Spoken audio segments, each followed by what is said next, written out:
Hi there, Henry from 911 Virgin, the Porsche people in Uxbridge. Welcome to another video. Today we are going to do the Cayman GT4. The Cayman is one of the cars which runs alongside the Porsche 911. The Porsche 911 is kind of the flagship model that Porsche is known for. Came out in 1963, been going ever since, and essentially Porsche is the 911. In the modern era, Porsche had the Porsche Boxster, which was the open top two-seater, and then they put a hardtop on that and it became the Cayman. And the Cayman has always been a really great car in its own merits because it's a lovely, strong body shell. It's a mid-engine car, so the 911 has the engine out the back. The Cayman has the engine further forward of the rear wheels, so it's a mid-engine car.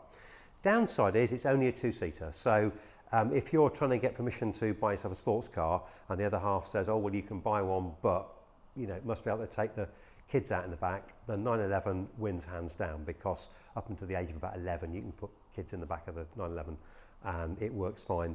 Boxster, Cayman, no chance. There is zero space. It's just two-seater and that's it.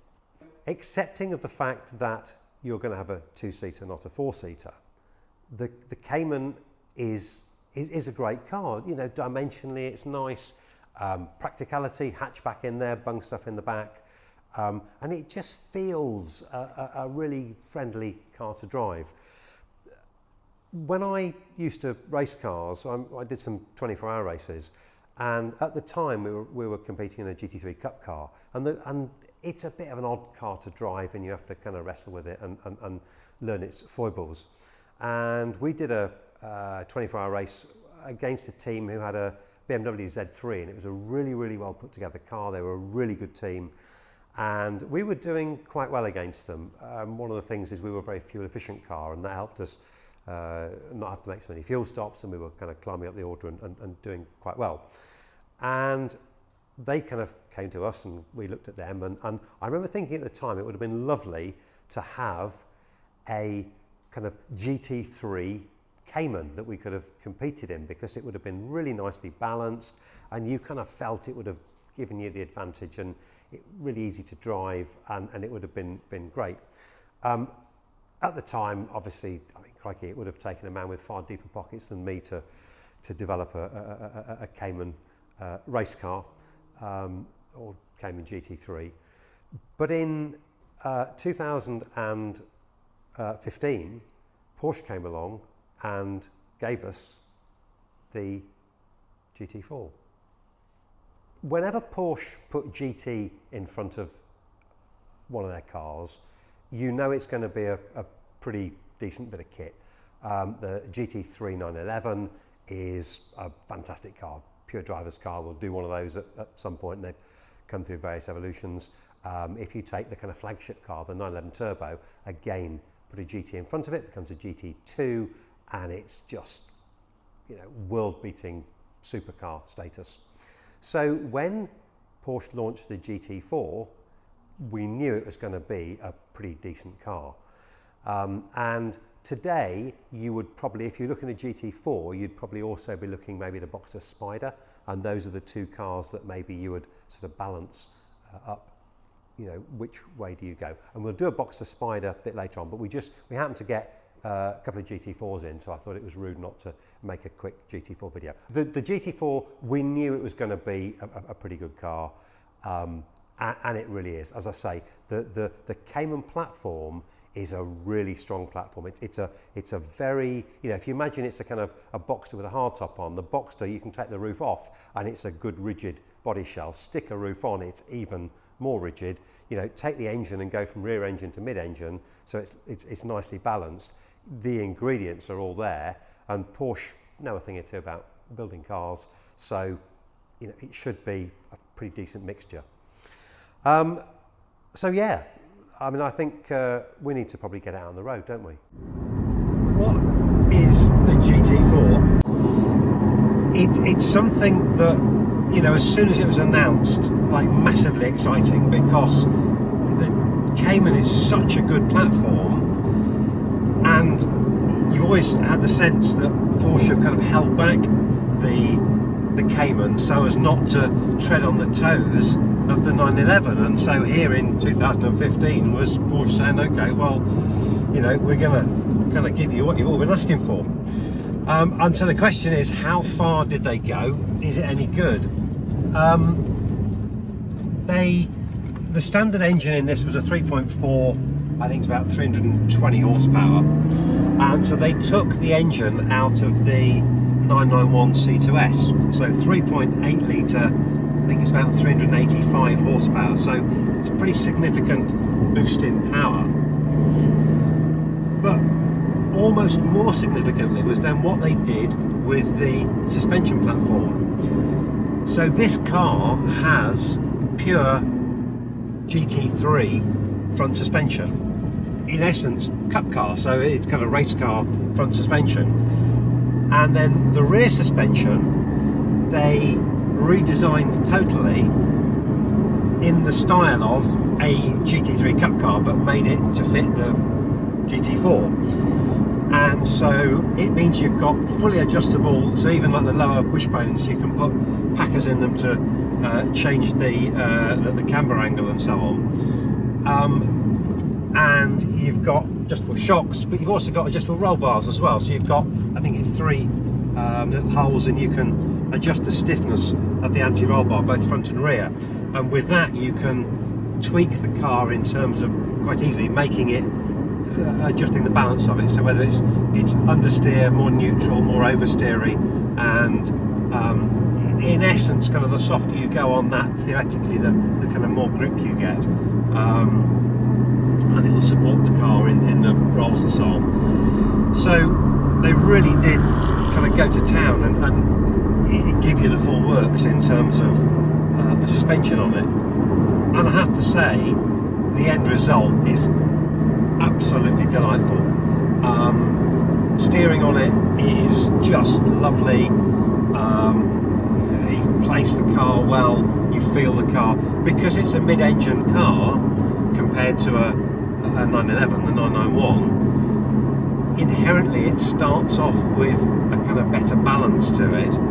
And you know, the 991 GT3, all the GT3s are supreme cars. I mean, they're brilliant. They're one of those cars that kind of shouldn't work, but they do work.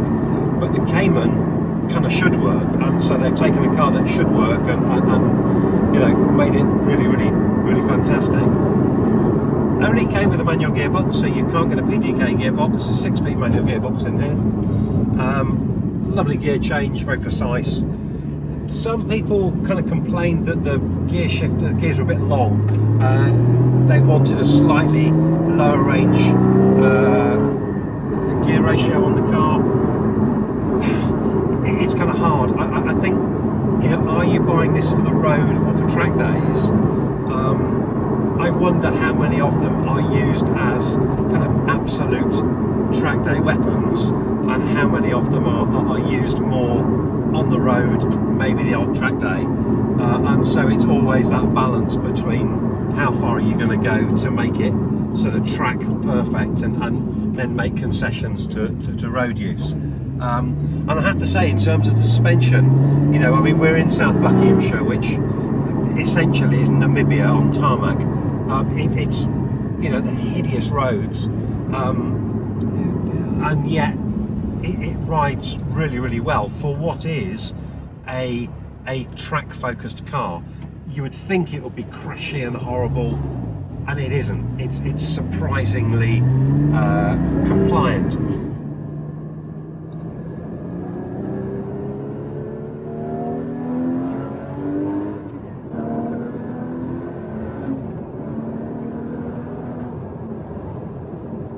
Can I just say officially, I'm getting no pleasure from this whatsoever.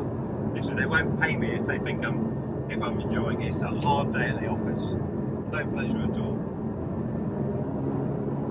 I mean, the weight transfer, you know, when you pop it through a corner, is just lovely. It's, you know, you kind of sense it's helping you. It's gripping well, and it feels very predictable. You know, it's not. You don't feel as though it's going to bite you in the bum at any one point. And it just does exactly what you expect it to do, which is lovely. The other thing that you got with this car, a sort of throw over from the GT3, were the brakes. When you look in the inside the wheels, I mean, they are huge and stunning, and you had the option also of the ceramic brakes as well, which are just phenomenal. But this car's got steel brakes, and I have to say, there is nothing wrong with the brakes on this car at all. So you've got a sport button here, which just sort of fine-tunes throttle response. Also gives you a little blip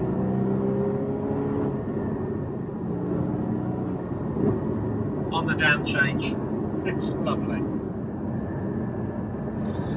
I think Porsche have just struck such a great balance with this GT4 between it being something that if you want to, you can take on a track day, but also you can use it on the road. You could use this as your everyday car. It's not a problem to do that. But if you want to, you can pop it on the track, do a track day. You've got adjustable suspension, so you can sort of tailor it to your sort of needs. I think on the road, I don't know. Personally, I don't drive on the road in a way whereby I think you would probably necessarily need to be tweaking and adjusting and so on. I don't like to feel a car moving underneath me on the road. Obviously on a track it's different. The car's kind of alive and it's moving a bit more. And I don't know, I guess, having had a go at racing cars, it means that on the road you realise how far off the limit you're actually driving, because you're worried about other people and speed limits and road conditions and so on. So I'm not convinced, as I say, on the road you would necessarily get the full benefit of adjustments and so on, but certainly for track days, it's all there, and all you've got to do is sort of tweak it and adjust it as you want to. So but yeah, what a great balance they've got, between everyday usability and the ability to whack it on a track and really do some damage on a track day. So there you go. That's the 981 Cayman GT4 2015. Gotta say, really love that. What a great car. Lovely package. Pretty car. Kind of feels compact. GT3 bits on there. Suspension, brakes. C2S engine, so upgraded power on the standard thing. And for me, I think it's the balance between something that you can put on the track and genuinely use as a track day car, but that's also compliant enough to kind of use on the road and it not be crashy and horrible. These roads in Buckinghamshire are appalling, so it's a great way of testing that out. And yeah, just fun, very confidence inspiring, very predictable on the suspension. So yeah, massive thumbs up for me. I enjoyed that. That was very good. I think probably the elephant in the room that I haven't mentioned, and it's worth saying, is that at the time when this was launched, you couldn't actually buy one. If you went into your local Porsche dealer and said, hello, that GT4, I'd like one of those please, essentially they'd laugh at you. They were kind of reserved for their very special clients. A lot of them made their way onto the kind of second-hand market virtually instantly, were sold for big premiums. And